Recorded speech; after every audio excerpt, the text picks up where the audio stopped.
Hello everyone, आप सबका law वाली के चैनल में स्वागत है। जैसे कि हम लोग अपने इस चैनल में सारे ही लॉ सब्जेक्ट्स को कवर कर रहे हैं, साथ में सारे अपडेट्स जो भी हैं वो भी आपको प्रोवाइड कर रहे हैं, और जितने भी एक्ट्स हैं, जितने भी लॉज हैं, जितने मतलब जो भी सब्जेक्ट्स हम कवर कर रहे हैं उनके साथ में ही जो केस सीरीज़ है वो भी डाल रहे हैं, तो जिससे कि बच्चे आसानी से केसेस को ढूंढ सकते हैं।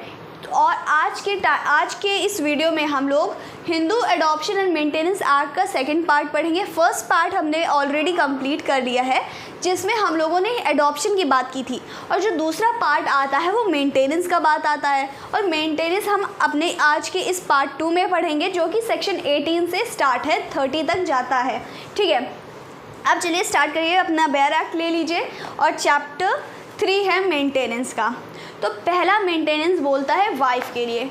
अब मेंटेनेंस है अगर जब तक देखें, अगर कोई वाइफ है और हस्बैंड है, हस्बैंड इनटाइटल्ड है, जब तक वो जिंदा है, अलाइव है, तब तक वो उसको मेंटेनेंस देगा ही देगा। ठीक, पर कुछ एक्सेप्शंस भी हैं जो कि इसमें दिए हुए हैं कब कब वो मेंटेनेंस नहीं देगा।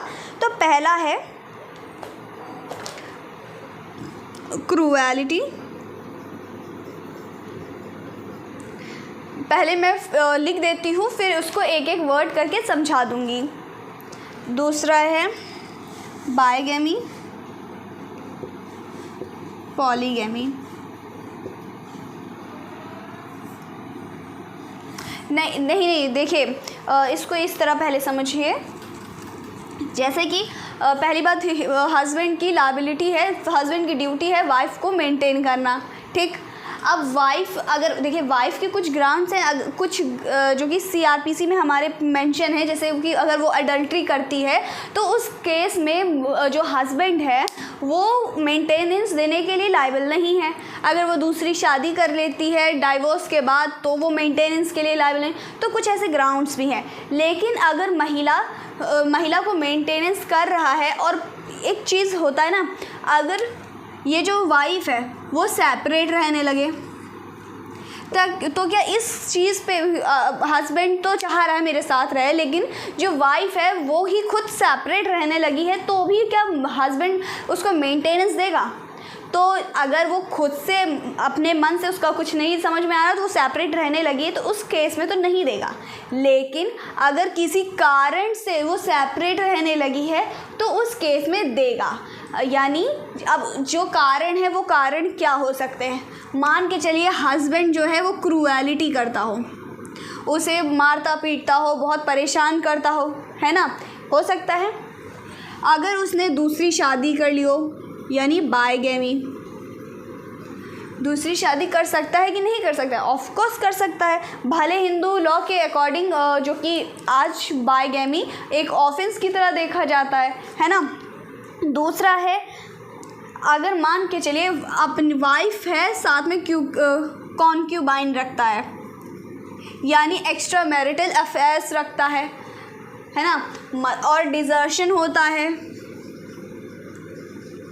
मतलब अगर वाइफ किसी कारण, इन सब कारण की वजह से अगर वो घर छोड़ के जा रही है तो हस्बैंड लाइबल है। भाई हस्बैंड को मेंटेन करना ही पड़ेगा वाइफ को। और जैसे उसने हिंदू छोड़ दिया हो, सीज टू बी हिंदू का हो गया हो, अगर मतलब कि हिंदू धर्म छोड़ दिया हो, है ना, या तो अदर कॉज, अदर रीज़न लिख देते हैं। अदर रीज़न में और भी चीज़ें आ जाएंगी, क्योंकि ज़रूरी नहीं है जो यहाँ पे लिखा हुआ है वही चीज़ हो, और भी चीज़ें हो सकती है, इसलिए अदर रीज़न लिख दिया गया। तो वाइफ को हस्बैंड है वाइफ को मेंटेन करेगा ही करेगा, और वो सेपरेट रह रही है खुद की मर्ज़ी से, पर कारण ये सब है, उस केस में भी हस्बैंड वाइफ को मेंटेन करना ही पड़ेगा हस्बैंड को। ठीक है, आइए हमारा नेक्स्ट सेक्शन बोलता है maintenance of window daughter in law. यानी देखिए, जो ससुराल वाले होते हैं, यानी हस्बैंड के माता पिता, वो हो गए इन लॉज हमारे, मतलब जो भी एग्जाम्पल से समझते हैं। देखिए ये हस्बैंड है, ये वाइफ है। अब इनके माँ पापा जो हैं यानी फादर मदर हैं जो, वो इस महिला के इन लॉज हुए कि नहीं हुए? ऑफ कोर्स हुए। तो इस केस में अगर मान के चलिए हस्बैंड की डेथ हो जाती है, तो जो वाइफ ये बची हैं, विडो बची हैं, उनको कौन मेंटेन करेगा? तो पहला कौन मेंटेन करेगा? पहला जो हस्बैंड की प्रॉपर्टी थी उससे वो रह सकती कि नहीं रह सकती? रह सकती है। लिख देते हैं यहाँ पे हस्बैंड्स प्रॉपर्टी, ठीक। दूसरा, अगर मान के चलिए इस महिला के चिल्ड्रन हैं और संभालने वाले हैं, मतलब कि करने वाले हैं, इनको मेंटेन करने वाले हैं, तो दूसरी लायबिलिटी आती है चिल्ड्रंस पे कि वो उनको मेंटेन करेंगे, ठीक। तीसरी आती है इनके खुद के, ये जो महिला हैं उनके खुद के मदर फादर, ठीक।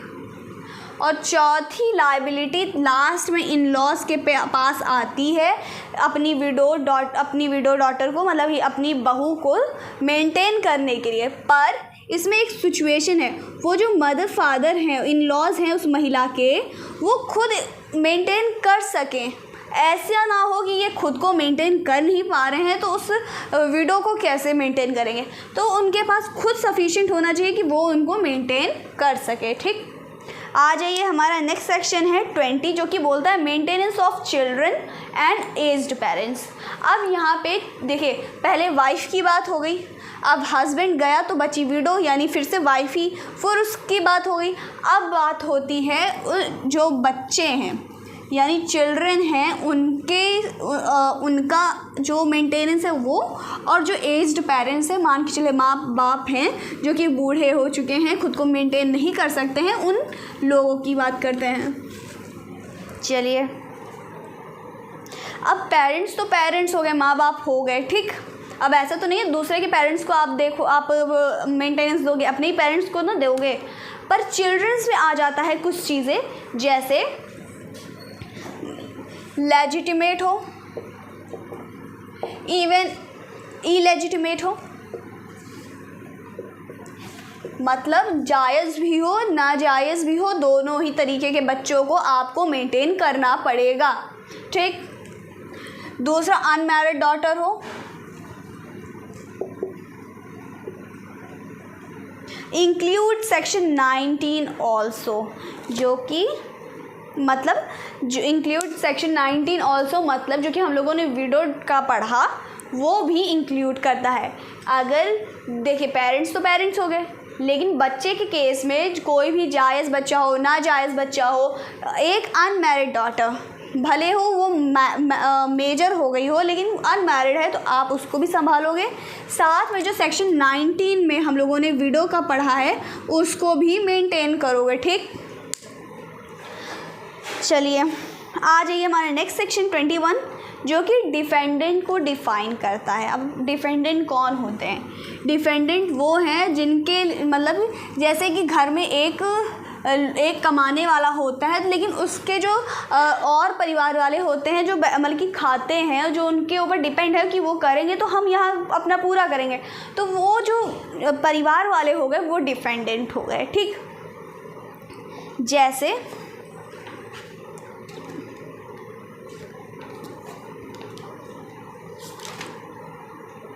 सेक्शन 20, अब थोड़ा सा इसको मैं एग्जांपल से थोड़ा सा दे देती हूँ, थोड़ा सा और आसानी होगी। अब जैसे ये ए हैं, इनकी डेथ होती है तो इनके मदर फादर होंगे, ये एक डिफेंडेंट हो गए, इनकी वाइफ हो गई, ये एक डिफेंडेंट हो गई, इफ़ इनके चाइल्ड थे वो भी इनके डिफेंडेंट हो गए, ये हो गए डिफेंडेंट, ठीक है।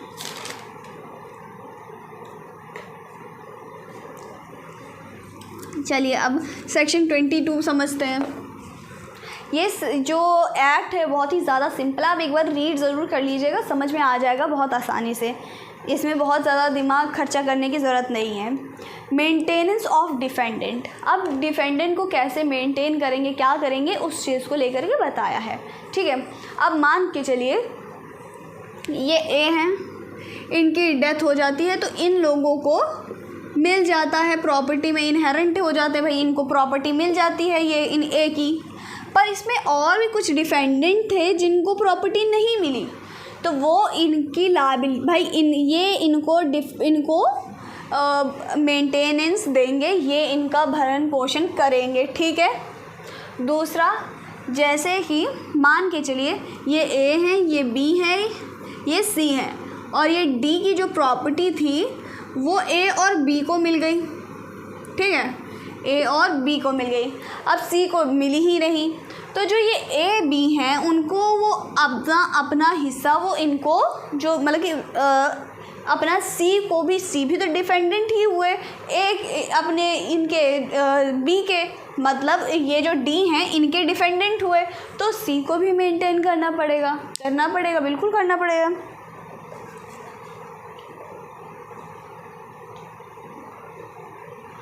और जैसे ये एक प्रॉपर्टी है, ए को मिली, बी को मिली, सी को मिली, और ये डी मतलब कि डी की प्रॉपर्टी है ना, ए की प्रॉपर्टी हो गई, बी की प्रॉपर्टी, सी की हो गई, डी की हो गई। अब ये जेड की प्रॉपर्टी थी। अब एक और डिफेंडेंट थे जो कि इनके और भी डिफेंडेंट थे जो कि ये ई हो गए, तो उनको अगर सेपरेट हो सकता है तो उनको अपने मतलब कि जैसे अगर इनके पास ज़्यादा बड़ा हिस्सा आया है तो वो अपना हिस्सा देंगे, अगर इनके पास ज़्यादा ही बड़ा हिस्सा नहीं है, इनके पास थोड़ा ही हिस्सा है, तो वो इस हिसाब से उसको प्रोपोर्शनेट बांटेंगे, ठीक है। आ जाइए नेक्स्ट सेक्शन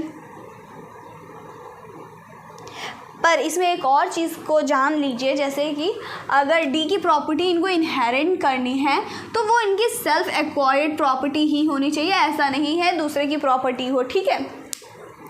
नेक्स्ट सेक्शन हमारा 23 है, जो कि हमारा सेक्शन 23 बोलता है अमाउंट ऑफ मेंटेनेंस। अब अमाउंट क्या, देखिए जैसे कि मैंने बोला कि बेयर एक्ट रीड ज़रूर कर लीजिएगा, तो सेक्शन 21 में और भी ऐसे ही कुछ डिफेंडेंट्स दिए हुए हैं जो कि आप पढ़ लोगे, एक बार समझ में आ जाएगा। अगर नहीं समझ में आता तो कमेंट करिएगा, हम शॉर्ट वीडियो में इसको एक बार फिर से समझा देंगे, ठीक है। चलिए आ जाइए 23। अब अमाउंट क्या होगा मेंटेनेंस का, तो अमाउंट अब मान के चलिए जो ए थी और हस्बैंड से वाइफ ने क्या कहा, हाँ भैया अब मेंटेनेंस तुमको देना है, मुझे 1 करोड़ महीने का चाहिए, ठीक। और जो बंदा है वो 1 लाख कमाने वाला है। अब क्या होगा भाई, वाइफ ने मांगा है अब तो देना ही पड़ेगा, क्या ऐसा होता है? ऐसा नहीं होता है, ये पूरा का पूरा कोर्ट की डिस्क्रिशन पे होता है, कोर्ट का मर्जी है, अगर वो देना चाहती है कितना वो कोर्ट डिसाइड करेगी, ठीक। पहली बात ये हो गई।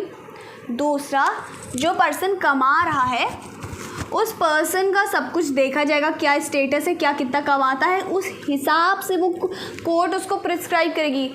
तुम भाई कमाने वाले 1000 रुपये हो और 10,000 की मांग है, ऐसा तो नहीं हो सकता है, तो वो कोर्ट डिसाइड करके देगी, ठीक है। अब जैसे कि मान के चले वाइफ सेपरेट रहती है किसी भी कारणवश, जो कि अपने मन से ही सेपरेट रहने लगी, तो उसमें मेंटेन करने की कोई ज़रूरत नहीं है। जब भाई तुम अपनी मर्ज़ी से बाहर रह रही हो, मैं तो कह रहा हूँ साथ रहो, मैं अच्छे से रह रहा हूँ, फिर भी तुम चली जा रही हो, तो गलती तो तुम्हारी है ना। और साथ में ही जैसे कि अगर महिला को जैसे दे रहे हैं अपना मेंटेनेंस, ठीक, अब उसके 4 बच्चे भी हैं, उन सब को भी देख के उस मेंटेनेंस को दिया जाएगा नहीं, सिर्फ वाइफ को मेंटेन करना है, सिर्फ इसलिए तो मेंटेनेंस दिया नहीं, जो उसके बच्चे हैं तो उनको भी मेंटेनेंस करना ज़रूरी है, तो उनको भी दिया जाएगा। मान के चलो उनके साथ मम्मी पापा उनके रह रहे हैं, तो उनको भी मेंटेनेंस देना ही पड़ेगा, बिल्कुल देना पड़ेगा, ठीक है। अब जैसे इसमें क्लॉज 3 ये बोलता है, जैसे कोई डिफेंडेंट, ये ए हैं, इनकी डेथ हो जाती है, ठीक, और ये बी से लोन लिए होते हैं, तो जो इनके रिप्रेजेंटेटिव हैं, जो इनके डिफेंडेंट हैं, उनकी ड्यूटी है फर्स्ट इनका पे करें, है ना। मतलब इन्होंने इनसे उधार लिया था, तो जो उधार लिया था पैसा वो उनको, उनके डिफेंडेंट उनको वापस करेंगे, ठीक। ये पहली प्रायोरिटी कही जाती है, मानी जाती है, ये पहला काम यही करना होता है, ठीक। और साथ में हमारे जो वाइफ, पेरेंट्स, एज्ड पेरेंट्स और चिल्ड्रन सबको मेंटेन करना पड़ेगा, ठीक। आ जाइए सेक्शन 24 में। सेक्शन 24 हमारा बोलता है claim to maintenance should be Hindu. देखो क्लेमेंट सेक्शन 24 ये बोलता है जो क्लेम कर रहा है शुड बी हिंदू होना चाहिए। अब हिंदू तुम धर्म बदल लियो, दूसरी जगह चले गए हो, रिनाउंस हो गए हो और तब तुम आकर के यहाँ अपनी प्रॉपर्टी मांग रहे हो, तो ऐसा नहीं है, ठीक है। आप हिंदू होने चाहिए, ठीक। दूसरा सेक्शन 25 बोलता है amount of maintenance may be altered on a change of circumstances.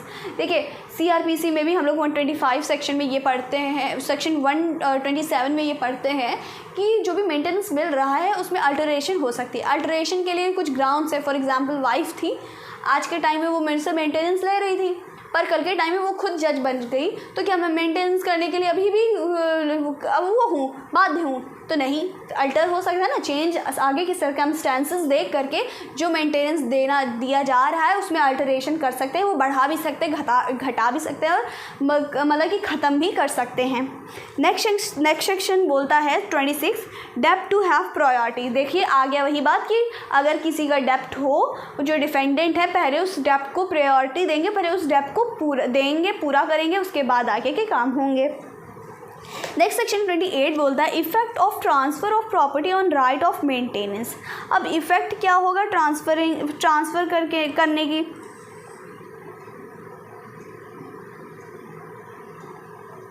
देखिए ये ए हैं, इन्होंने बी को अपनी सारी प्रॉपर्टी ट्रांसफ़र कर दी, पर इनकी वाइफ थी, उनके 4 बच्चे थे, साथ में जो इनके मदर फादर थे। इन्होंने कहा मैं तो मरने वाला हूँ, मैं अपनी सारी प्रॉपर्टी बी को, इनके मान के चलिए कोई एक्स्ट्रा मैरिटल अफेयर वाली वीमेन थी, उनको अपनी ट्रांसफ़र कर दी। तो इस जो ये कहाँ जाएंगे? तो इन्होंने बड़ी चालाकी से लगा दिया, इनको प्रॉपर्टी दे दी और ये क्या भीख मांगेंगे? ऐसा तो नहीं है। तो कोर्ट बोलती है भैया तुमने जो प्रॉपर्टी सारी इनको दे दी ना, तो ये अब इनको करेंगे भाई, इनको देखेंगे, इनको मिलेगा अपना हक, ठीक है। मतलब प्रॉपर्टी को जो ट्रांसफ़र किया जा रहा है उसके इफ़ेक्ट्स क्या होंगे। सेक्शन 29 को रिपील कर दिया गया था, मतलब उसको सेक्शन 29 है वो रिपील्ड है ना। अब सेक्शन हमारा 30 सेविंग क्लॉज है nothing contain in this act shall be affect adoption made before commencement of this act the validity and effect of such adoption.